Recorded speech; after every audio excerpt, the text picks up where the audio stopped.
ರಾಜರಾಜೇಶ್ವರಿ ನಗರ ವಿಧಾನಸಭಾ ಕ್ಷೇತ್ರದ ಶಾಸಕರಾಗಿರುವಂಥ ಮುನಿರತ್ನ ಅವರ ವಿರುದ್ಧ ದೂರು ದಾಖಲಾಗ್ತಾ ಇದ್ದಂತೆ ನಾಪತ್ತೆ ಆದ್ರ ಶಾಸಕ ಮುನಿರತ್ನ ಅವರು ಯಾರ ಸಂಪರ್ಕಕ್ಕೂ ಕೂಡ ಸಿಗ್ತಾ ಇಲ್ಲ. ದೂರು ದಾಖಲಾಗ್ತಾ ಇದ್ದಂಥ ಬೆನ್ನಲ್ಲೇ ಎಲ್ಲಿಗೋದ್ರು ಮುನಿರತ್ನ ಅವರು? ಪೊಲೀಸರು ಈಗ ಮುನಿರತ್ನಗೋಸ್ಕರ ಹುಡುಕಾಟವನ್ನು ನಡೆಸ್ತಾ ಇದ್ದಾರಂತೆ. ಯಾವುದೇ ಕ್ಷಣದಲ್ಲಿ ಬೇಕಾದರೂ ಕೂಡ ಶಾಸಕ ಮುನಿರತ್ನ ಅರೆಸ್ಟ್ ಆಗ್ಬೋದು. ಒಂದು ಅವರು ಮಾತಾಡಿದ್ದಾರೆ ಎನ್ನಲಾದಂಥ ಆಡಿಯೋ ರಿಲೀಸ್ ಆದಂಥ ಬೆನ್ನಲ್ಲೇ ಎಫ್ಐಆರ್ ಕೂಡ ದಾಖಲಾಗಿತ್ತು.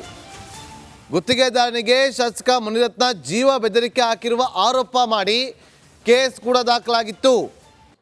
ಎರಡೆರಡು ಎಫ್ಐಆರ್ ದಾಖಲಾಗಿದೆ ವ್ಯಾಲಿಕಾವಲ್ ಪೊಲೀಸ್ ಠಾಣೆಯಲ್ಲಿ. ನೋಡಿ, ಅವರೇ ಚಲುವರಾಜ್ ಅಂತೇಳಿ ಗುತ್ತಿಗೆದಾರ, ಇವರೇ ಕಂಪ್ಲೇಂಟ್ ಕೊಟ್ಟಿದ್ರು. ದೂರಿನ ಆಧಾರದಲ್ಲಿ ಎಫ್ಐಆರ್ ಮಾಡಿಕೊಂಡಿದ್ದಾರೆ ವ್ಯಾಲಿಕಾವಲ್ ಪೊಲೀಸರು. ಆ ಎಫ್ಐಆರ್ ಆಧಾರದಲ್ಲಿ ಶಾಸಕ ಮುನಿರತ್ನ ಅವರನ್ನು ಹುಡುಕಾಟವನ್ನು ನಡೆಸ್ತಾ ಇದ್ದಾರಂತೆ ಪೊಲೀಸರು. ಇನ್ನು ಅವರು ಮಾತಾಡಿದ್ದಾರೆ ಎನ್ನಲಾದಂಥ ಆಡಿಯೋದಲ್ಲಿ ದಲಿತರ ಬಗ್ಗೆ ಕೀಳು ಪದ ಬಳಕೆಗೆ ಒಂದು ವಿಚಾರ ಪ್ರಸ್ತಾಪ ಆಗಿತ್ತು. ಅದಕ್ಕೆ ಮಾಜಿ ಸಂಸದ ಡಿ ಕೆ ಸುರೇಶ್ ಅವರು ಕಿಡಿಕಾರಿದ್ದಾರೆ. ಒಂದು ಕಡೆ ರಾಮನ ಜಪ, ಒಂದು ಕಡೆ ಸಂಸ್ಕೃತಿ ಜಪ, ಇನ್ನೊಂದು ಕಡೆ ತಾಯಂದಿರನ್ನ ಮಂಚಕ್ಕೆ ಕರೆಯುವ ಜಪ, ತಾಯಂದಿರನ್ನ ಮಂಚಕ್ಕೆ ಕರೆಯುವ ಮಾಜಿ ಸಚಿವ ಮೋದಿ ಜಪ, ರಾಮನ ಜಪ ಮಾಡೋರು ಇವರು ಅಂತೇಳಿ ಅವರು ಹೇಳಿಕೆಯನ್ನ ಕೊಟ್ಟಿದ್ದಾರೆ. ಮಾಜಿ ಸಂಸದ ಡಿ ಕೆ ಸುರೇಶ್ ಅವರು ಕೇಳಿ. ನಿಮ್ಮ ಸಮುದಾಯದ ತಾಯಂದಿರನ್ನ ಏನು ಸಂಬೋಧನೆ ಮಾಡಿದ್ದಾರೆ ಅದಕ್ಕೆ ನೀವು ಉತ್ತರವನ್ನ ಕೊಡಬೇಕು. ಕೇಂದ್ರ ಸಚಿವರು, ಒಕ್ಕಲಿಗ ನಾಯಕರು, ನೀವು ಹೇಳಬೇಕು ಏನ್ ಮಾಡಬೇಕು ಏನು ಎತ್ತ ಅಂತ ಹೇಳಿ. ನರೇಂದ್ರ ಮೋದಿ ಅವ್ರಿಗೆ ಹೇಳಬೇಕು ನಮ್ಮ MLA ಈ ತರ ಮಾಡ್ತಾ ಇದ್ದಾನೆ ಅಂತ ಹೇಳಿ. ಅಮಿತ್ ಶಾ ಅವ್ರಿಗೆ ಹೇಳಬೇಕು, ನಡ್ಡಾ ಅವ್ರಿಗೆ ಸೋಮವಾರ ಹೋಗ್ಬಿಟ್ಟು ಹೇಳ್ಬೇಕು. ನೀವು ಹೋಗಿ ನೀವು ರಾಜ್ಯದ ವರದಿಯನ್ನ ನಿಮ್ಮ ನಾಯಕರು ಏನು ಸಂಬೋಧನೆಯನ್ನ ಮಾಡಿದ್ದಾರೆ, ರಾಜ್ಯದ ನಾಯಕರು ಒಕ್ಕಲಿಗ ಸಮುದಾಯವನ್ನ ತಾಯಂದಿರನ್ನ ಅವರೇನೋ ಮೋದಿಯವರು ಡೈಜೆಸ್ಟ್ ಮಾಡ್ಕೋತಾರೆ ಅಂತ ಕಾಣಿಸ್ತದೆ. ಬಿಜೆಪಿಯವರು ಹಿಂದೆನೇ ಅವರು ಮೋದಿಯವ್ರ ತಾಯಿಗೆ ಬಹಳಷ್ಟು ಟೀಕೆ ಟಿಪ್ಪಣಿಗಳನ್ನ ಮಾಡಿದ್ರು. ನಿಮ್ಮ ಸಮುದಾಯದ ತಾಯಂದಿರನ್ನ ಏನು ಸಂಬೋಧನೆ ಮಾಡಿದ್ದಾರೆ ಅದಕ್ಕೆ ನೀವು ಉತ್ತರವನ್ನ ಕೊಡಬೇಕು. ಕೇಂದ್ರ ಸಚಿವರು, ಒಕ್ಕಲಿಗ ನಾಯಕರು, ನೀವು ಹೇಳಬೇಕು ಏನ್ ಮಾಡಬೇಕು ಏನು ಎತ್ತ ಅಂತ ಹೇಳಿ. ನರೇಂದ್ರ ಮೋದಿ ಅವ್ರಿಗೆ ಹೇಳಬೇಕು ನಮ್ಮ MLA ಈ ತರ ಮಾಡ್ತಾ ಇದ್ದಾನೆ ಅಂತ ಹೇಳಿ.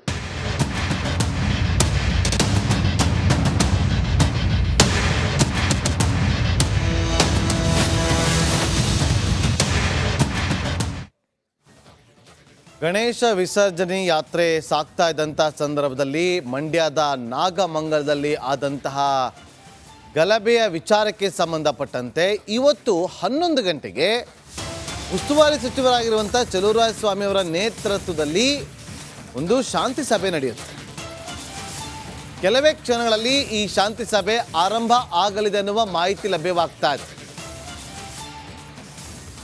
ಅಂಬೇಡ್ಕರ್ ಭವನದಲ್ಲಿ ಈ ಶಾಂತಿ ಸಭೆ ನಡೀಬೇಕಿತ್ತು. ಆದರೆ ಕೆಲವೇ ಕ್ಷಣಗಳ ಹಿಂದೆ ಅದನ್ನು ಜಾಗ ಚೇಂಜ್ ಮಾಡಿದ್ದಾರೆ, ಬೇರೆ ಕಡೆಗೆ ಶಿಫ್ಟ್ ಮಾಡಿದ್ದಾರೆ.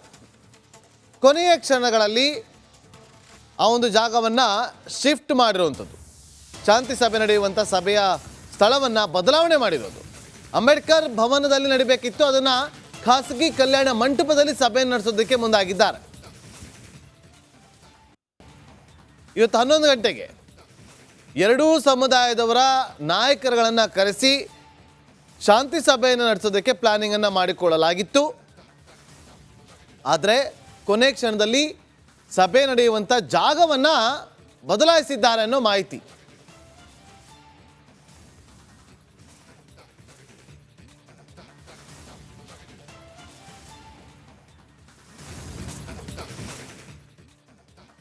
ಇನ್ನು ಮತ್ತೊಂದು ಕಡೆ ಈಗ ಒಂದು ವಿಚಾರ ಕೇಳಿ ಬರ್ತಾ ಇರುವಂಥದ್ದು ಏನಂತಂದ್ರೆ, ತಮ್ಮ ಆಪ್ತರ ರಕ್ಷಣೆಗೋಸ್ಕರ ಸಚಿವರು ಏನಾದರೂ ಇಲ್ಲಿ ಪ್ರಭಾವವನ್ನು ಬಳಸಿದ್ರಾ ಅಂತೇಳಿ. ಯಾಕೆಂತಂದ್ರೆ ಇಲ್ಲಿ ಬ್ಲಾಕ್ ಕಾಂಗ್ರೆಸ್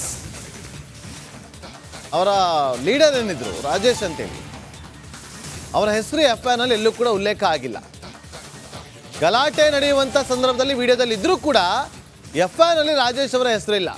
ಠಾಣೆ ಮುಂದೆ ಧರಣಿಗೆ ಯುವಕರನ್ನ ಕರೆದುಕೊಂಡು ಹೋಗಿದ್ದಂಥ ರಾಜೇಶ್ ಪೊಲೀಸರೊಂದಿಗೆ ವಾಗ್ವಾದ ನಡೆಸಿದಂಥ ವಿಡಿಯೋ ಕೂಡ ಸಿಕ್ಕಿತ್ತು. ಹೈ ಡ್ರಾಮಕ್ಕೆ ಕಾರಣವಾಗಿದ್ದಂಥ ರಾಜೇಶ್, ಆತನ ಮಗ ಸಂಜಯ್. FIR ದಾಖಲಾಗಿದೆ. ಅದರಲ್ಲಿ A6 ಸಂಜಯ್ ಹೆಸರಿದೆ, ಆದರೆ ರಾಜೀವ್ ಹೆಸರಿಲ್ಲ. ನೋಡಿ, ದೃಶ್ಯಾವಳಿಯಲ್ಲಿ ತೋರಿಸ್ತಾ ಇದ್ದೀವಿ, ದೃಶ್ಯಾವಳಿಯಲ್ಲಿ ಕೂಡ ಗಮನಿಸ್ತಾ ಇದ್ದೀರಿ. ನಾಗಮಂಗಲದ ಆ ಒಂದು ಮಂಡ್ಯ ಸರ್ಕಲ್ ಏನಿದೆಯಲ್ಲ, ಅಲ್ಲಿ ಯಾತ್ರೆ ಸಾಗ್ತಾ ಇರುತ್ತೆ. ಯಾತ್ರೆ ಸಾಗ್ತಾ ಇರುವಂಥ ಸಂದರ್ಭದಲ್ಲಿ DJ ಹಾಕ್ಕೊಂಡು ಜೈ ಶ್ರೀರಾಮ್ ಅಂತ ಘೋಷಣೆ ಕೂತ್ಕೊಂಡು ಅಲ್ಲಿ ಭಕ್ತರೆಲ್ಲರೂ ಕೂಡ ಡ್ಯಾನ್ಸ್ ಅನ್ನ ಮಾಡಿ ಬರ್ತಾ ಇದ್ರು. ಆ ಸಂದರ್ಭದಲ್ಲಿ ಗಲಾಟೆ ಆಗುತ್ತೆ. ಆಗ ಇದೇ ಸುರೇಶ್ ಅವರ ಮೊಬೈಲ್ ಎಲ್ಲೋ ಮಿಸ್ ಆಗುತ್ತೆ. ಇಷ್ಟೆಲ್ಲ ಹೈ ಡ್ರಾಮಾ ಕಾರಣ ಆಗೋದಕ್ಕೆ ಆ ಮೂರ್ತಿಯನ್ನ, ಅಂದ್ರೆ ಗಣೇಶ ಮೂರ್ತಿಯನ್ನ ತೆಗೆದುಕೊಂಡು ಬಂದು ಸ್ಟೇಷನ್ ಮುಂದೆ ಇಡೋದಕ್ಕೆ ಮುಂದಾಗ್ತಾರೆ. ಎಲ್ಲರಿಗೂ ಕೂಡ ಹೇಳಿ ಗಣೇಶ ಮೂರ್ತಿಯನ್ನ ತೆಗೆದುಕೊಂಡು ಬರೋದೇ ಈ ಬ್ಲಾಕ್ ಕಾಂಗ್ರೆಸ್ ಲೀಡರ್ ಇದ್ದಾರಲ್ಲ ರಾಜೇಶ್ ಹಾಗೂ ಅವರ ಪುತ್ರ ಸುರೇಶ್. FIR ಇದೆ, 52 ಜನರದು ಈಗ ಅರೆಸ್ಟ್ ಆಗಿದ್ದಾರೆ. ಎಲ್ಲರೂ ಕೂಡ ಜುಡಿಷಿಯಲ್ ಕಸ್ಟಡಿಯಲ್ಲಿದ್ದಾರೆ. A6 ಸ್ಥಾನದಲ್ಲಿದ್ದಾರೆ ಸುರೇಶ್. ಆದರೆ ರಾಜೇಶ್ ಹೆಸರು ಯಾಕೆ ಉಲ್ಲೇಖ ಮಾಡಿಲ್ಲ ಅಂತಂದ್ರೆ, ಚಲುವರಾಯಸ್ವಾಮಿ ತಮ್ಮ ಆಪ್ತನನ್ನ ರಕ್ಷಣೆ ಮಾಡೋದಕ್ಕೆ ಮುಂದಾದ್ರ ಅನ್ನೋ ಪ್ರಶ್ನೆ ಉದ್ಭವ ಆಗ್ತದೆ. ರಾಜೇಶ್ ಮಾತಾಡಿದ್ದಾರೆ, ಕೇಳ್ಕೊಂಬನ್ನಿ. ಈ ಒಂದು ಕಾಂಗ್ರೆಸ್ ಹುಡುಗರು ಹೋಗ್ಲಿ ಈ ಅಲ್ಲಿಗೆ ಜೈಲ್ಗೆ ಅಂತ ಹೇಳಿ ಕಾಂಗ್ರೆಸ್ ಅವ್ರನ್ನ ಮಾಡೋದಕ್ಕೆ ಟಾರ್ಗೆಟ್ ಫಿಟ್ ಮಾಡಿದ್ದಾರೆ ಹೊರತು ಈಗ ಅರೆಸ್ಟ್ ಆಗ್ತಾರೆ ಹುಡುಗರೆಲ್ಲ ಕಾಂಗ್ರೆಸ್ ಹುಡುಗರೇ. ಕುಮಾರಸ್ವಾಮಿ ಅವರು ಅಲ್ಲಿ ಯಾರು ಸ್ಟ್ರೈಕ್ಗೆ ಹೋಗ್ತಾ ಇದ್ದಾರೆ ಅವ್ರನ್ನ ಅರೆಸ್ಟ್ ಮಾಡಿ ಅಂತ ಚಲುವರಾಯಸ್ವಾಮಿ ಅವರು ಹೇಳ್ತಾವ್ರೆ ಅಂತ ಹೇಳಿದ್ರು. ಚಲುವರಾಯಸ್ವಾಮಿ ಅವ್ರನ್ನ ಹತ್ರ ನೇರವಾಗಿ ಮಾತಾಡಿದ್ರು, 2 ಸಲ ಮಾತಾಡಿದ್ರು. ಯಾರು ದುಂಬಿ ಗಲಾಟೆ ಮಾಡ್ಕೊಬೇಡಿ. ಅವ್ರು ಒಂದು ವೇಳೆ ನೀವು ಬಳಕ ನಿಮ್ಮನ್ನು ನೀವು ಈಗ ಅಲ್ಲಿ ಹೋಗಿ ನೀವು ನ್ಯಾಯ ಕೇಳಕ್ಕೆ ಹೋಗಿದ್ದೀರಿ, ನಿಮ್ಮನ್ನ ದುರುಪಯೋಗ ಮಾಡ್ಕೋತಾರೆ, ಬೇರೆಯವರು ನಿಮ್ಮನ್ನ ದುರುಪಯೋಗ ಮಾಡ್ಕೊಡ್ತಾರೆ ಅಂತ ಸುರೇಶ್ ಗೌಡನ ಕಡೆಯವರು ಕುಮ್ಮಕ್ ಕೊಟ್ಟು 2 ಜನ ಕೌನ್ಸಿಲರ್ಗೆ ಬಂದು ಆ ಕುಮ್ಮಕ್ ಕೊಟ್ಟು ಆ ಗಲಾಟೆ ಎಸಕ್ಕೆ ಸುರೇಶ್ ಗೌಡನ ಕಡೆಯವರು ಕಾರಣರೇ ಹೊರತು ಈ ನಾವು ಯಾರು ಕಾರಣರಲ್ಲ. ಆದ್ರೆ ಅರೆಸ್ಟ್ ಮಾಡ್ತಾರದಲ್ಲ ನಮ್ಮ ಹುಡುಗರನ್ನ ಅರೆಸ್ಟ್ ಮಾಡ್ತಾರೆ. ಮಗನ ಯಾಕೆ ಟಾರ್ಗೆಟ್ ಮಾಡಿದ್ರು ಅಂತ, ನನ್ನ ಮಗ ಉದ್ದಾಗ ಲಿಂಬಾಗಿದ್ದಾನೆ, ಅವನು ಎಲ್ಲರೂ ಬಿಡಿಸ್ತಿದ್ನಲ್ಲ, ಆ ಕಾರಣಕ್ಕೆ ಅವರು ನನ್ನ ಮಗನ ಸುರೇಶ್ ಗೌಡ ಅವನೇ ಅರೆಸ್ಟ್ ಮಾಡಿ ಅವನಿಂದಲೇ ದುಂಬಿ ಗ್ಯಾರಂಟಿ ಆಗಿದೆ ಅಂತೇಳಿ ಸುರೇಶ್ ಗೌಡ ಮತ್ತು ಕುಮಾರಸ್ವಾಮಿ ಅವರು ಹೇಳ್ತಾ ಇರೋದು. ಗಲಭೆ ಶುರು ಮಾಡಿದೆ ತಮ್ಮ ಮಗ ಅಂತೇಳಿ ಹೇಳ್ತಾ ಇದ್ದಾರೆ. ನನ್ನ ಮಗ ಬೇಕಾದ್ರೆ ಅಲ್ಲಿ ಎಲ್ಲರೂ ಫುಟೇಜ್ ತೆಗೀಲಿ, ಈಗ ಪೊಲಿಟಿಷಿಯನ್ ತಗೋ ಫುಟೇಜ್ ಐತೆ, ಎಲ್ಲಿ ಬೇಕಾದ್ರೂ ಫುಟೇಜ್ ತೆಗಿಲಿ. ನನ್ನ ಮಗ ಆ ಗಲಭೆಗೆ ಹೋಗಿಲ್ಲ, ನ್ಯಾಯ ಕೇಳಕ್ಕೆ ಹೋಗಿದ್ದಾನೆ, ಹೊಡೆದು ಬಿಟ್ಟಿದ್ದೆ, ಬಿಡ್ಸಕ್ಕೆ ನಾನು ಬಂದಿದ್ದೆ, ನನಗೆ ಯಾಕೆ ಹೊಡೆದ್ರಿ ಅಂತ ನನ್ನ ಮಗನಿಗೆ ಪೊಲೀಸರು ಅಲ್ಲೇ ಮಾಡಿದ್ದಾರೆ.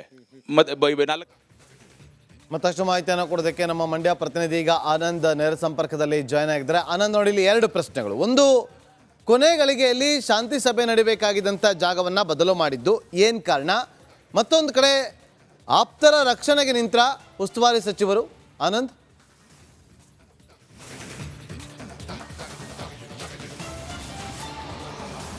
ನಾಗೇಂದ್ರ ಬಾಬು, ಏನು ಇದ್ದಕ್ಕಿದ್ದಾಗೆ ಅಂಬೇಡ್ಕರ್ ಭವನದಲ್ಲಿ